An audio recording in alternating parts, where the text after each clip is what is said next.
It's 2026, and Nigeria's national grid has collapsed twice this year alone, with millions plunged into darkness, hospital activities disrupted, and businesses crippled.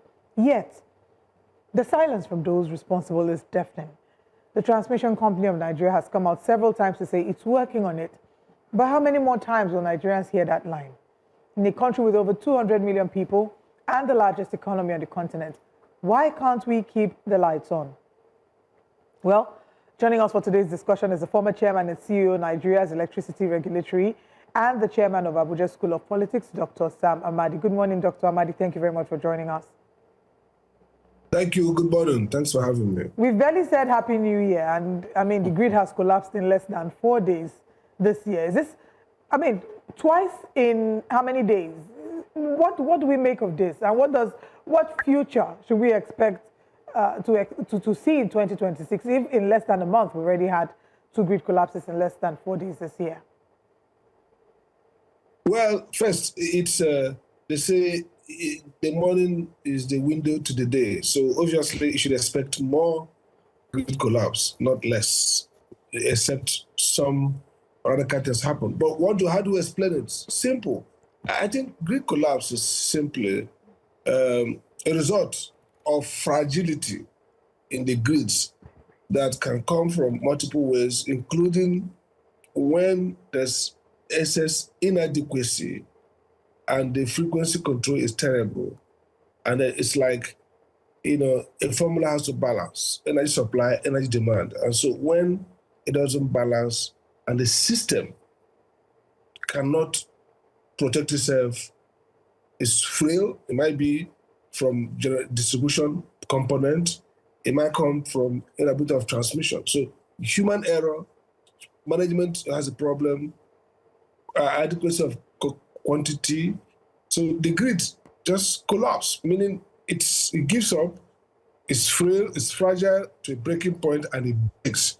And because electricity is almost like automatic flow, if there's such disruption, then everything collapses. You have to jumpstart again. It's like when your car runs out of, some of us use generators that they say you shouldn't allow it fuel to finish. When the fuel finish permanently or totally, the system shuts down. You may have to breach it, breach it, then remove the air, put it in, and it works. So that's what it is. And what it shows or tells a story of fragility, very severe one, and it has increased, showing that the leadership of the sector at both the policy, the regulatory, and the operational level is weak, very weak, and maybe more deficient than in the past. So if we're not having more frequency, regularity of collapses, it tells a story around majorly management of the grid is perhaps more robust, more diligent, and the infrastructure is not well managed. So basically, how will this change? I don't think so. I think it could be worse, basically, because my sense is that the leadership in the sector is very weak at this point. Well, from the minister downwards, a lot of politicking, a lot of distraction, and no sufficient technical attention to the grid. So a lot of talk about power, but really nobody is seriously, focusing on radical improvement and maintaining that improvement, not just in numbers, saying, the generation has improved. We can now generate 8,000 megawatts. We can now, transmit 6,000 megawatts. That's abstract. What you want to see is a continuous improvement in terms of availability of hours of electricity. So we can say generally that maybe last year on the average we did, all things being equal, let's say 8 hours on the average as constant lead time of light. Okay. Then in the next quarter we move to 10 hours consistently. That's what's called improvement. So we're not saying that, I doubt if we'll see it soon enough. Dr. Amadi, I have over 10 questions I would love for you to address, and I would like us to go really deep into finding out the possible solutions to these problems. I think we can now move away from, oh, why is it collapsing and so on and so on, because the federal government is telling us that, yeah, there are challenges, there's theft, there's all of that. We've had you on this show before. You've also mentioned some of those challenges. But I think let's move away. Let's look at the major issues. I want to start first with, I do have a list of questions for you, but let me go with just one of them, and then hopefully with time we'll follow up with the others. Recently, people have been moved from Band A all the way to Band C. I'd like you to speak on that. I thought presently the government had said they had the power to supply every single homes where they had graded them from A, B, C, D. But now we're seeing some areas that have been degraded from A all the way to C. What could be responsible for this? And then secondly, I also like us to look at the issues of free meters. The discos are saying, we don't align with that. Why are you sharing free meters to people and households? How does that affect the discos as well? So these are two questions. I'd like you to address them one after the other, and hopefully we can make do with the little time we have to really touch deeper on other conversations. Okay, so because you don't have enough time, I will just brief but detailed a bit. Let's take the first question around grading or banding. When that Band A, Band B, Band C came up, I challenged NEC, mildly, and I had conversation with some of the commissioners. I said, this is just a revenue strategy and not an operational issue, because electricity tariffs and households are not graded Band A, Band B. And you don't allocate to people, say, this band will have this amount of power. No, that's even discriminatory, arguably unconstitutional. So what happened was that the system faced severe financial crisis arising from the macroeconomic policies of the government, namely the floating of the naira and the inflation that meant that the revenue, the debts in the market, kind of ballooned and unmanageable. So they needed to find a fiscal strategy. And that strategy is to get more money from customers without creating protests. So if you go to people who are rural area, who are very poor and who don't even have light, tell them pay more. So they say, okay, you know what? We can promise people more power, some people clusters, some of them, and where we have better reliability, so we can give them more power. But my point was that, look, if you want to do that, it presupposes that you're going to have some new additional power coming in. So assuming there's a 2,000 megawatts coming to the system, reliable, consistent, you cannot decide to distribute it to some peak customers, premium customers, because of their, maybe location or the technical, capabilities of their network or their power to pay. And so, okay, we'll give you more, you pay more. So I knew it's going to collapse. Why? Because at the time, what we're doing was rationing scarcity. They were basically depriving some people power at a very severe level and overpromising some people. So those who are on Band A discovered really that they're not even getting anything. Why they pay? Because Band A is really pretty expensive, compared to Band B and Band C. So the next condition as part of this was to say, if people consistently are deprived that premium power, then they get downgraded. So when people started complaining to NEC and people are to take up arms, we don't want this at Band A, take it off, because the crisis is if you pay more and there's no matching power, you still use gen, and so the household expenditure on power is triples. You are paying more for not more difference, and still using diesel or other forms of alternative generation. So it's worst case in terms of volumetric impact every month. So that's what happened. They don't have that power to give people consistently, Band A. And then the discos also got greedy. They will expand everywhere, even where there's no reliability. Ideally, Band A will be where you have very exceptional good connection, good, conditions for sustained power. But they keep spreading, looking for money. And then they have to now be forced perhaps to go back again, and some people opted out using their influence and complaints. So that's what happened. It was a bad policy. It was actually deceptive in my view at the beginning. Again, back to the meter issue. Ideally, in the market condition, there should be no free meter.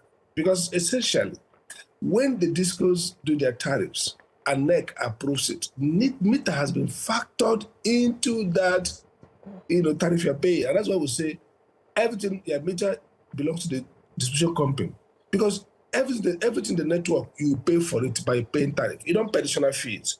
A reworking market, you don't come and pay, after paying your tariff, you now pay X amount for meter. When I was NEC chairman, I used to have what they call meter maintenance fee, which was because there's no money. So they needed something to make money.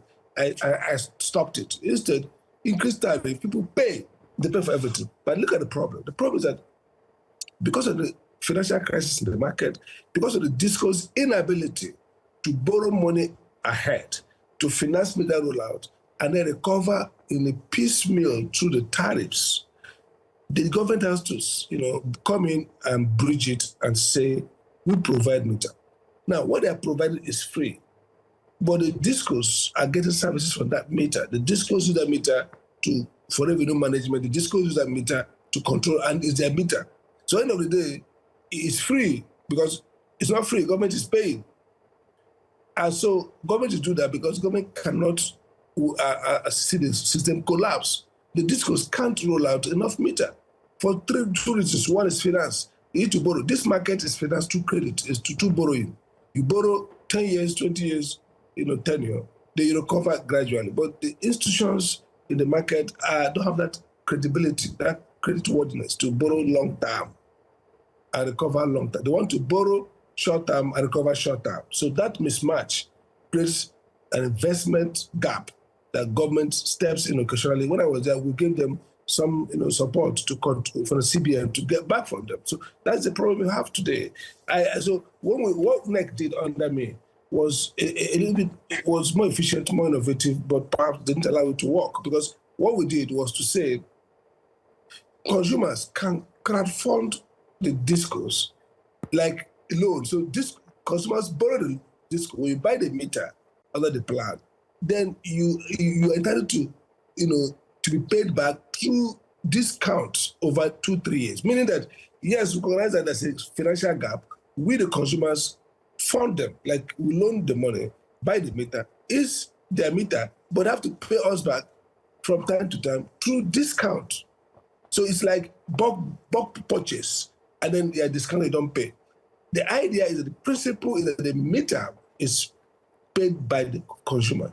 The meter belongs to the DISCO, but where the DISCO cannot finance meter purchase before consumers pay. The only way consumers pay in the state market is through tariff. Everything is paid through tariff. There's no other payment, but that's not the ideal. When we are consumers buy their meter, DISCOs charge them full distance. DISCOs take the meter. When they leave the house, DISCOs take the meter and still charge other people. So really, the financing of the market is problematic because of the character of the market today, which is not a very responsive, not fiscally, well-governed market, and the regulator has to do the best they can. So government intervenes, which is good, public good. Government says we can't allow consumers the system to collapse. So government makes that investment. But the question is to have a clear protocol where the DISCOs do not receive revenue from that investment because it's a public investment, and the consumers don't pay extra when government has paid. Okay, let's move away from the metering saga. I'm sure that we'll get more clarity in the coming days. After the minister had made a statement regarding that, I'm sure that we'll get a clearer picture in the coming days. But I saw an article on the Business Day newspaper, and it said, I'm just going to read the headline: Nigeria's power math flips as solar becomes cheaper than grid. So the first question is, do you agree that solar is now cheaper than grid? And if yes, what will that mean for the economy, for the DISCOs? I would just say that, it's a good thing, a step closer to green energy. Well, first, solar could, I'm not sure what the figures are, but solar could be cheaper if technological advancement makes capital procurement cheap. And of course, the good thing about solar and other renewable is that the recurring cost is less. So the initial capital cost will be higher. Of course, I don't see any family putting solar good solar that will not spend at least 2, 3, 4 million naira. So that means the cost of acquiring solar is cheaper. It's more expensive than the cost of getting connected to any electricity grid. So it's not cheaper in the cost of acquisition. But the argument is that over time, the rate to pay, the use of other costs, you don't have it with solar. So long term, maybe solar may be relatively cheaper. I'm not sure. But again, the limitations are there. People talk about solar. Solar should be a kind of a supplementary solution to a national grid. A grid has to. Solar is not a predictable energy source to run industrial or commercial business. Even Germany, that had the highest number of solar investment or solar production in the world, they are somewhat climbing down. I think we should be careful in proceeding to the so-called green energy. The overriding imperative today is energy. I mean, many economists argue strongly for what they call, clean energy and green energy, arguing that ultimately it makes more in terms of economic production, it makes more sense that you generate allied industry, the solar production itself will be an industry, and so the green energy triggers a whole lot of economic boom. But then again, don't forget that we are importing all these things. It's not necessary that the spillover, the technological spillover, the financial spillover is not that great. So yes, I believe that we should move into clean energy, but I think we should make haste slowly. We need to optimize, as a matter of natural strategy, our gas deposit for electricity. And then gradually, and in a strategic sense, roll in solar. Today, Nigerians are switching to solar because their power grid is weak. And so it's not like solar is a proven solution, far better in many ways than diesel electricity or electricity from the fossil conventional means. So yes, solar is getting cheaper, just like other renewables are getting because of changes in battery power, cost of technology will always go cheaper as more innovation comes in. But ultimately, the choice consumers are faced with, if they have good power from the grid, it's going to be cheaper. If we rebuild our grid, and expand our production, the unit cost will be cheaper to consumers, and then solar will become handy as we supplement. In many places, big houses, they can use solar for some devices, maybe and then stay on the grid so that or even hotels, they can use solar for some other things and have grid power. So solar, we should make haste slowly. We have to repair and fix our national grid because our future as a country depends on industrial takeoff, whether in the service sector or in the manufacturing sector. We need to take off in a big economic way, and solar will not be the driver of that transformation. All right. Let's look at another aspect of this conversation. The number one citizen, President Bola Ahmed Tinubu, promised in 2022, in his words, I quote, "If I don't deliver stable power in 4 years, don't re-elect me or don't vote for me." I mean, end of quote. Is this promise already broken from your aspect? I think when politicians audaciously make very specific commitments, I mean, if I don't deliver power in 4 years or 2 years, don't vote for me. Then we should take them seriously. We should. That's a clearly measurable scorecard. I mean, many things that politicians promise could be highfalutin, vaporous, vague, and so on. But this is very specific and measurable. And the verdict is that you've not. In my own view, is that with all fairness, this government has dragged us behind. And people don't forget that. When you measure government success in the power sector, you expect that they build on the modest success of predecessors. So you don't, if you're on the same level, you have failed. You don't need to go down to fail. If you stay stable, if you make just small improvement, you have failed as well.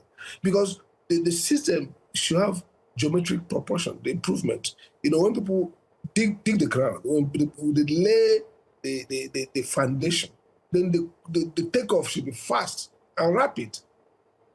So the government has failed. And I told you that day one, they didn't have leadership that was focused, informed enough, that had the time. I mean, the minister maybe accomplished in many ways. It was clear that he was going to be doing politics. He had his eye on the governorship. In my own sense, that I didn't see the level of energy, even in the previous, even under Buhari, who had unqualified, sometimes unqualified ministers. They had perhaps more time to put on on this job. Let's not talk about Jonathan. So there are many. We have had failures, but you can see the difference that the people who have managed this sector have tried to put in more attention and done things and been strategic. So they failed. And in my view, if the president, base his scorecard, base his leadership on fixing the power sector, then he has failed. And then Nigerian voters should return back to him the verdict, because that's what my good friend Fashola also, boasted about this. Unfortunately, he didn't do well as Minister of Power, better as Minister of Works, I think, and Housing, but power, no. So I think the government, APC government has, and the lesson is, don't politicize power. If Nigeria can have a consensus, no matter who wins 2027, and again, take power out of politics, let's not just use it to campaign. Let's not use it to measure. Just lay out what you think, your own diagnosis of the problem. And that's the problem. People start talking about electricity sector reform without first having a very real, robust diagnosis. And as a strategist, the approach is first a diagnosis. And diagnosis is not looking at facts. We have 6 megawatts. We have 10. That's not the diagnosis. A diagnosis is a narrative, a sense, making sense of all these facts. What does it tell us about fundamentals? And then you now think around, where are we going? How do you overcome these fundamentals? And what set of coherent actions will overcome and transform these fundamentals? And then you work on it, leave the politics, just grind through it, and then bring people who are not going to be your party men or your OES men, because really, this is about fixing things, and it's not engineering. Another point, caveat, this is not an engineering problem. It's not an engineering problem. Otherwise, we have many brilliant engineers. It's an adaptive challenge. It's a leadership problem.